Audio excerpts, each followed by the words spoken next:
Salut! Vous m'avez posé des questions sur Instagram et j'y réponds maintenant. Avant de commencer, 3 trucs. La vidéo elle va être agencée selon 3 axes. Le premier va porter sur l'écriture, le deuxième va porter sur le dessin et le graphisme, et le troisième sur moi, ma vie privée, mes études, tout ça.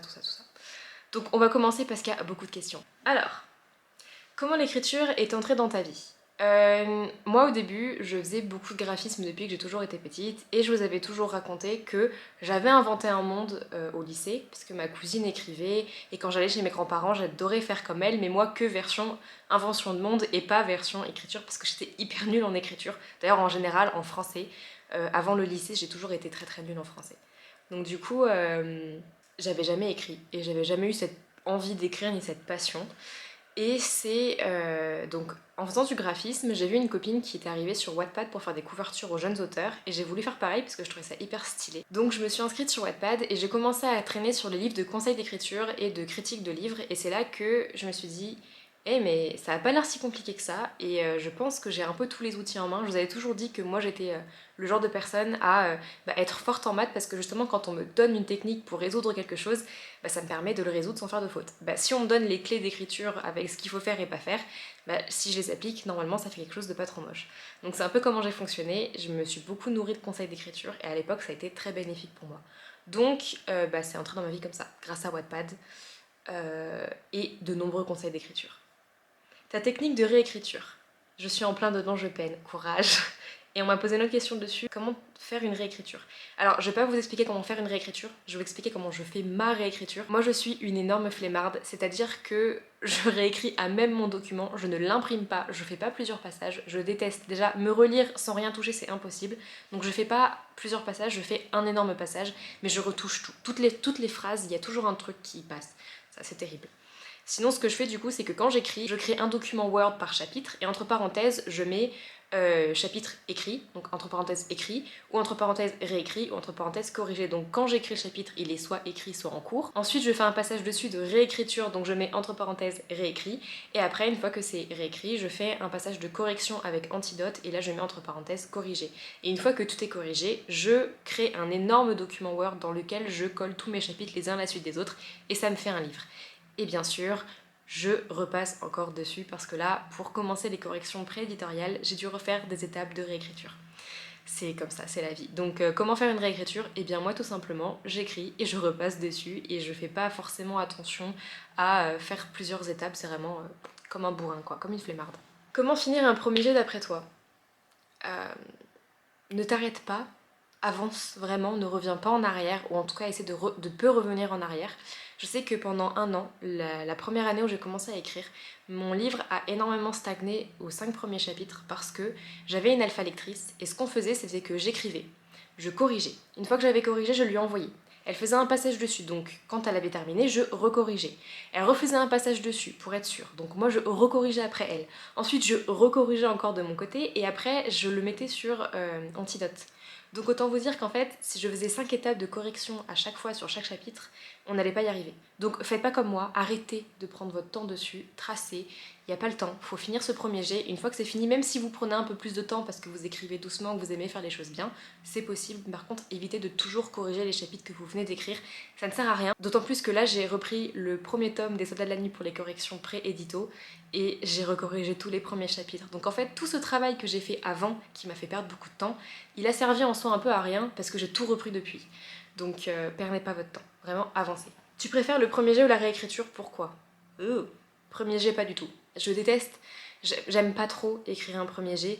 Comme je suis hyper architecte, je sais exactement où je vais, mais je suis architecte que des moments importants du livre. Donc en fait, j'ai les grands retournements de situation, j'ai les grands moments d'action, par contre, le milieu, c'est assez flou. Et donc c'est hyper compliqué pour moi d'écrire correctement parfois parce que je sais pas ce que je vais écrire et ça me crée des gros blocages. Alors que la réécriture, une fois que tout est posé, eh bien, je travaille dessus et je le rends parfait et me dire que je laisse derrière moi un travail qui est lisible et qui est semblable à un vrai livre, ça me fait plus plaisir que créer un premier jet où je trouve ça imparfait, où j'ai hyper honte et ça me frustre énormément parce que je suis très perfectionniste. Écrire chez soi ou dehors? Sous un plaid, je parie. Tu paries bien? Ouais, moi un plaid, j'ai toujours une couverture ou un plaid sur moi de toute façon quand j'écris, c'est obligatoire. Sauf en été peut-être. Et encore en été, le soir, je me mets sous parce que j'écris toujours le soir donc je me mets souvent sous un plaid. Je pense écrire chez soi parce que je suis toujours soit dans mon lit, les 85% du temps je suis dans mon lit et sinon je suis dans un canapé. En fait moi j'ai un spot d'écriture, dans mon appartement c'est mon lit, chez mes parents c'est sur le canapé. Voilà, j'ai un spot d'écriture, je m'y tiens. Et j'ai toujours romantisé le fait d'écrire dehors. Par exemple, je sais que j'ai toujours rêvé d'aller écrire dans des parcs, sur le balcon et tout.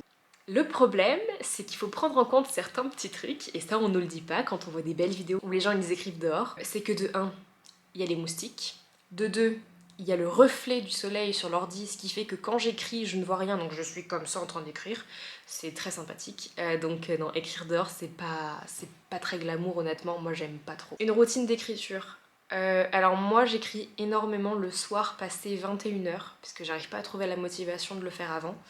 Et souvent c'est dans mon lit, sous un énorme plaid, et de plus en plus je prends une petite tisane à côté avec du miel mélangé, et je bois ma petite tisane, ce qui me motive à écrire, c'est la petite récompense. Et aussi en musique, toujours en musique. Je n'aime pas trop écrire sans musique. En fait je n'aime pas écrire sans bruit, parce que j'écoute pas la musique, mais voilà. Si tu devais conseiller ton roman à partir d'un certain âge, ce serait entre 13, 14 et 25 ans. Je pense que c'est young adulte, adolescent. Alors pourquoi cette tranche d'âge? Pourquoi pas avant? Encore 13-14 ans, c'est un peu jeune. C'est un peu jeune. Non, en vrai, moi je sais qu'à cet âge-là, j'aurais bien aimé lire mon livre. Mais c'est juste que comme c'est une histoire avec des monstres et des soldats, attendez-vous à ce qu'il y ait pas mal de sang, à ce qu'il y ait pas mal de détails, de morts pas très agréables. Donc ouais, c'est assez difficile. Après, pourquoi je conseillerais cet âge? C'est parce que pour moi, c'est l'âge qui rime avec apprentissage. Comme on a nos héros qui sont dans une école et qui apprennent de nouvelles choses, pour moi, ça rime avec le lycée et la prépa. D'ailleurs, quand j'ai inventé cette histoire, je me suis pas mal appuyée sur mon expérience en classe préparatoire. Donc je pense que c'est une bonne tranche d'âge pour lire mon livre. Après, peut-être que vous pouvez aimer si vous êtes plus vieux. Qu'est-ce que tu étais en train de faire quand tu as appris que tu allais être publiée? Alors moi mon parcours de publication il est un peu chaotique. Ce que j'étais en train de faire.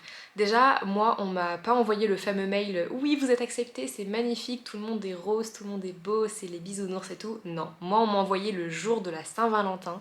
On m'a envoyé un mail en disant finalement, ce sera non. Et si tu veux savoir, en gros, si tu veux savoir pourquoi, on pourra en discuter avec plaisir. C'était pas dit comme ça, mais je l'ai ressenti comme ça. Donc à force de discuter et tout avec mon éditeur, il s'est passé ce qui s'est passé dans les autres mails, enfin dans les autres vlogs. Je vous raconterai ça un jour, c'est un peu long. Mais du coup, le jour où j'ai vraiment appris que j'allais signer ce contrat après avoir fait une course contre la montre pour finir d'écrire mon tome 2, le renvoyer, etc. Je crois que c'était un jour où je télétravaillais chez moi tranquillement. Je pense que je préparais le rendu d'un rapport de stage ou un truc comme ça, ou d'un oral, bref. Et j'ai reçu un mail de mon éditeur qui m'envoyait les retours sur le tome 2. Et en fait, si le tome 2 lui plaisait, on devait signer, sinon bah, on ne devait pas signer. Et donc j'ai reçu les retours, avec juste marqué bonjour Perrine, voilà les retours et tout.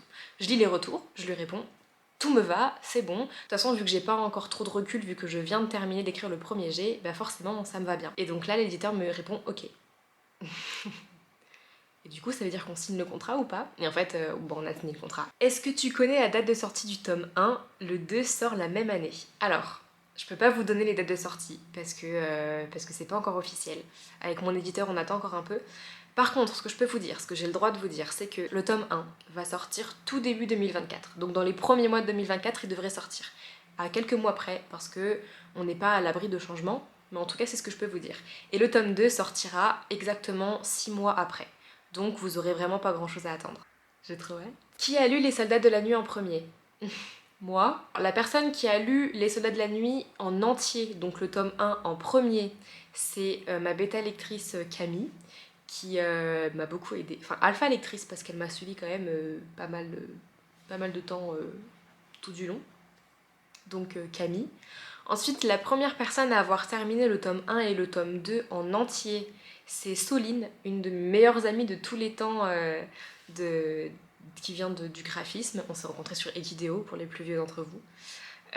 D'ailleurs, c'est cette fameuse personne qui m'a donné envie de me lancer en graphisme sur Wattpad et donc qui m'a fait écrire mon livre finalement.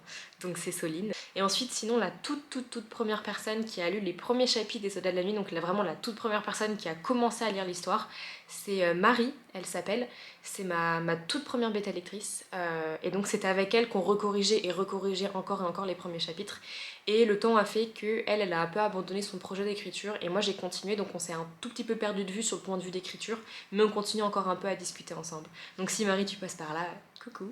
D'ailleurs Camille et Soline aussi, coucou. Je vous garde une place dans les remerciements, promis. Est-ce que tu as prévu de faire un spin-off des Soldats de la Nuit? Non. Non, pitié, j'en ai marre. J'en ai marre de cet univers. Et honnêtement, à la fin du tome 2, vous verrez qu'il n'y a pas trop d'autres fins possibles, pas trop de suites possibles. Si jamais un jour je devais écrire sur cet univers, ce serait plutôt sur le fait de parler de ce qui s'est passé à l'arrivée des Éthers.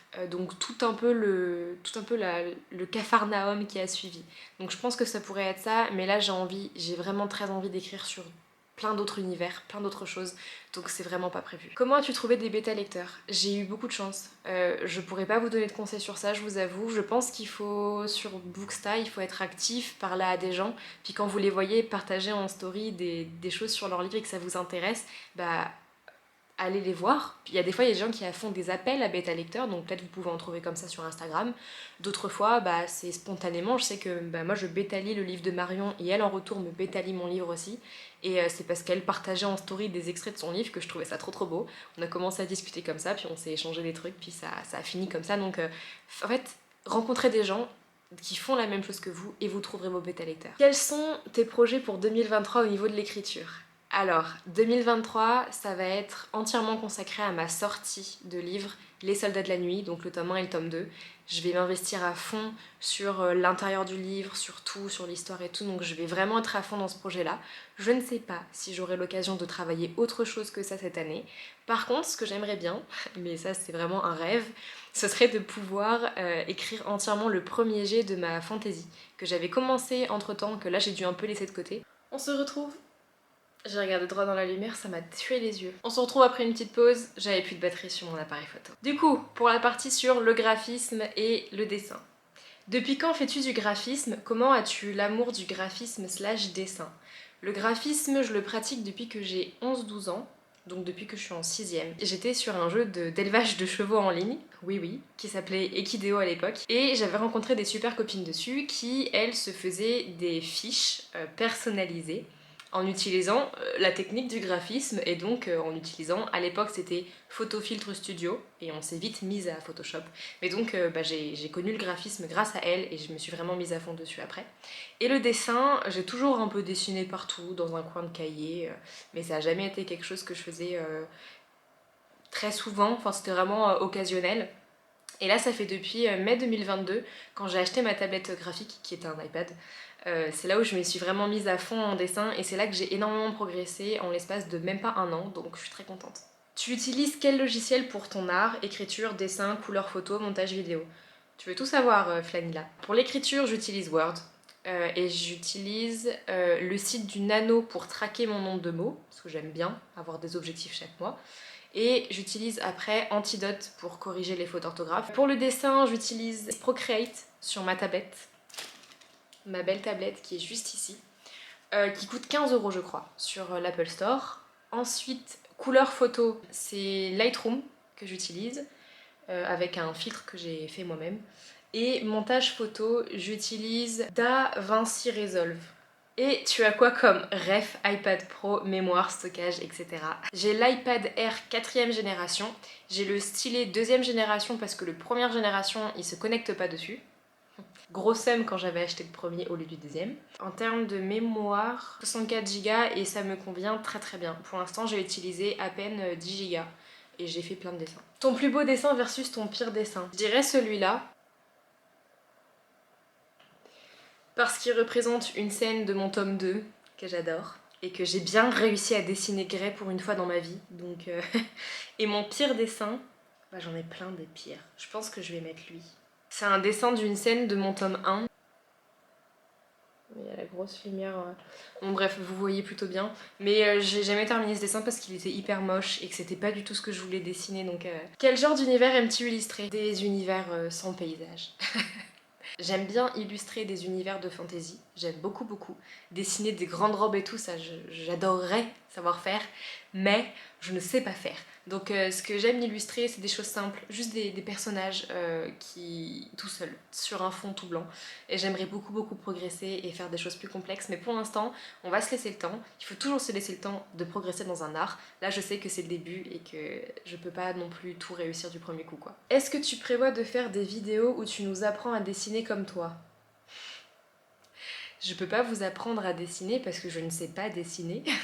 Ce serait malvenu de ma part vous apprendre à dessiner parce que vraiment je débute dans le dessin et je sais pas trop ce que je fais, je tente des choses, j'ai vraiment pas l'impression d'être professionnelle.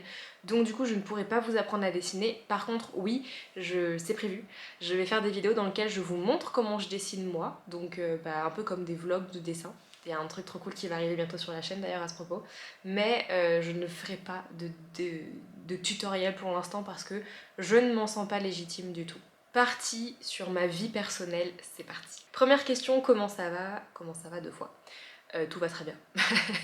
Non, là actuellement, comment est-ce que ça va? Vraiment, maintenant, je suis partie chez mon copain, donc là je suis pas chez moi, c'est pour ça que c'est pas le même décor. Et je suis en train de travailler, j'ai une énorme présentation le 9 février où je vais devoir passer en anglais devant plein de grands scientifiques. Enfin, en tout cas devant tout mon laboratoire. Je vais devoir présenter en anglais ma thèse et ça va prendre 10 minutes de présentation.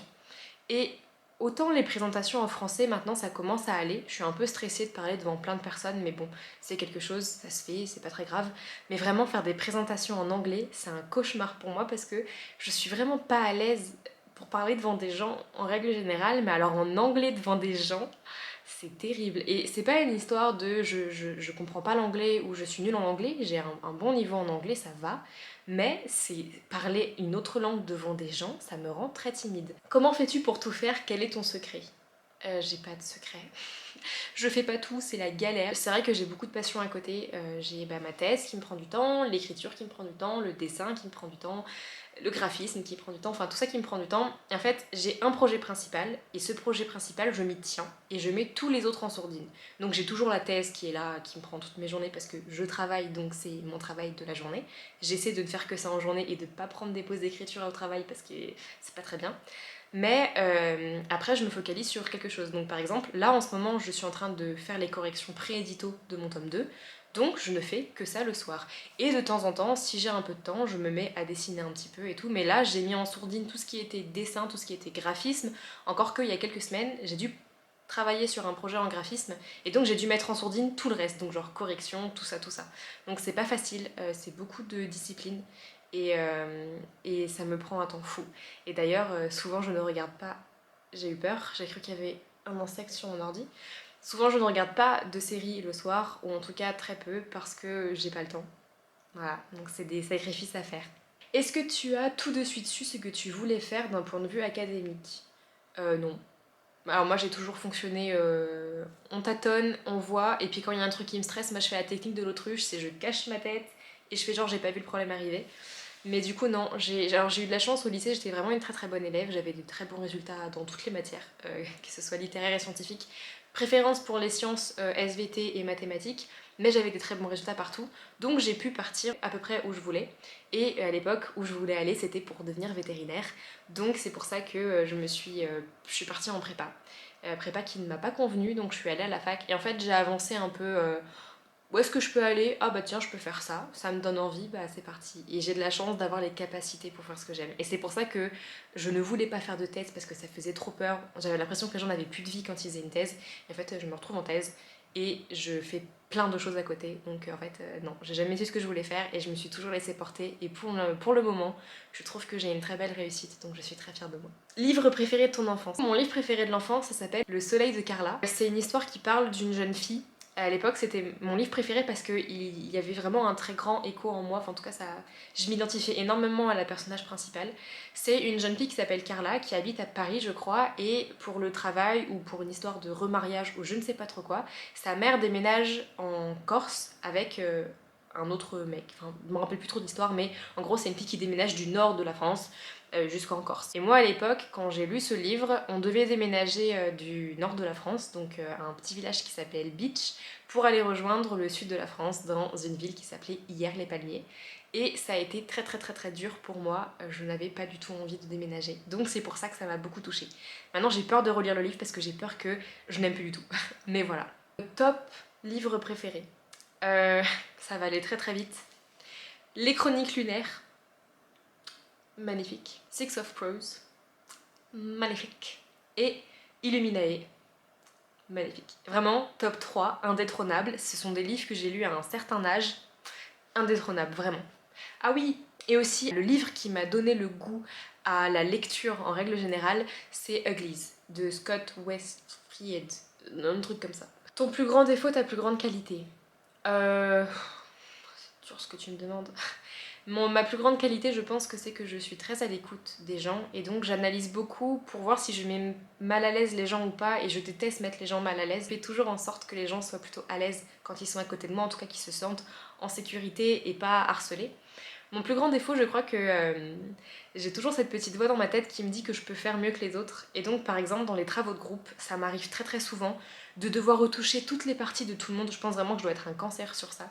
Mais je suis obligée de retoucher toutes les parties des gens parce que je suis tellement perfectionniste et je suis tellement sûre que ma façon de perfectionner les choses est mieux que les autres que du coup, bah, je suis obligée de tout retoucher. Donc ça me donne un boulot monstrueux et ça frustre mes camarades qui sont avec moi parce que je retouche leur travail. Mais je peux pas m'en empêcher. Le cadeau qui te ferait le plus plaisir, je ne sais pas. Un fan art. Voilà, il n'y a pas plus. C'est des gens qui donnent de leur temps et qui ont aimé ton univers. Il n'y a pas meilleur cadeau qu'un fan art, vraiment. Une passion secrète. Les bijoux. Les bijoux, les bijoux, les bijoux. Je pourrais porter toute une oreille complète de boucles d'oreilles si je pouvais. Les bijoux, vraiment, j'adore les bijoux. Ton péché mignon. Je sais pas, un péché mignon, c'est un truc qu'on aime manger. Des chips. Ça. J'adore grignoter des chips, notamment les Monster Munch. Vraiment, passion Monster Munch. Ton rêve, eh ben, justement, on va en parler dans une prochaine vidéo de mon rêve. Mon rêve de l'année dernière, c'était de faire publier mon premier roman, ce qui a été réalisé. Et mon rêve de cette année, c'était quelque chose que je ne peux pas vous dire pour l'instant. Et c'est sur le point de se réaliser, donc j'ai hâte de vous l'annoncer. Ton Ghibli préféré? J'en ai trop, nonote, je peux pas. En plus là j'ai presque plus de batterie, encore, je sais pas pourquoi ça charge pas bien, bref. Si je devais choisir, je dirais Kiki parce que c'est un des premiers que j'avais vu et je l'aime trop. Mais sinon, Le Château ambulant, Le Château dans le ciel, Princesse Mononoke, Le voyage de Shiro, dans mon cœur tous, je les aime trop. Ton film préféré? J'ai pas trop de films préférés. Un film que j'ai bien aimé par contre, si je devais parler d'un truc qui m'a marqué pour l'instant, c'était Avatar 2, parce que j'y allais sans vraiment aucune attente, j'étais même un peu déçue de la bande-annonce, et j'étais hyper bien surprise, même si ça reste un peu un film blockbuster américain quoi, hein. Ça se voit que c'est une histoire à l'américaine. Mais en tout cas, les messages qu'il y avait dedans, j'ai trouvé qu'ils étaient vraiment beaux. Vite, parce que j'ai plus de batterie et qu'il faut à tout prix que je m'en aille, un tic que j'ai. Je crois que quand je parle, en vidéo je dis beaucoup ça me tient à cœur, j'ai remarqué quand je fais le montage c'est terrible, et sinon quelque chose que je fais quand je parle avec des gens, je me rends compte que je dis beaucoup entre guillemets. Voilà, je sais pas pourquoi. Après sinon un tic physique, ben vous me direz, je ne sais pas. Voilà, je vous laisse vite parce que là je regarde mes voyants et je vois que tout est rouge et que j'ai plus que 4 minutes de place libre sur mon appareil photo, donc je vous remercie d'avoir regardé cette petite vidéo. Je vous dis ciao, à la prochaine.